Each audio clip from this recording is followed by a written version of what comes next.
talks about fear in two main ways. And one of them is fear of the Lord. So it's in that context, fear of the Lord. Now, I think about it. I don't want to be afraid of God. I love God. I think of God as a friend. But why would I want to be afraid of him? Well, fear of the Lord is a little different than being afraid of something. Whenever I fear the Lord, it means that I respect God. I respect that he's Lord of all creation. I respect that he made us and that he is good and just and holy. So whenever I fear the Lord, I respect God and I honor him just like I would honor my parents, just like I would honor my teachers, my pastors, everything like that, but even more so because it's God. And another way is fear as we know it. Fear being afraid of something, being worried or anxious about it. So in 2 Timothy chapter 1, verse 7, it says, "For God has not given us a spirit of fear, but one of power, love, and sound judgment." So whenever we come into situations, especially when it comes to spreading the gospel, we can let our fear take over. We've been talking about how our emotions don't control us, but rather help us to deal with situations.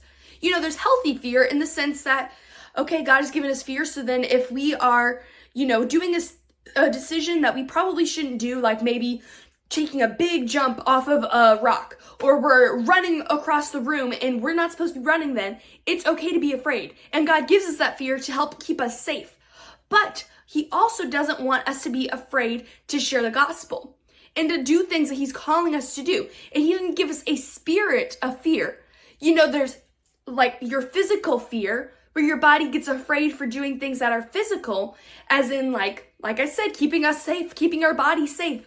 But God doesn't give us a spirit, so the things that we do and say and the actions that we commit, how our spirit controls those, he doesn't give us a spirit of fear, but rather of power, love, and sound judgment. And power, love, and sound judgment come from the Lord. And so we can think about that, how our actions are reflections of God, and fear is not a reflection of God, but power, love, and sound judgment come from God. And it also relates this in the next verse, in verse 8, it says, "So don't be ashamed of the testimony about our Lord, or of me, his prisoner. Instead, share in suffering for the gospel, relying on the power of God."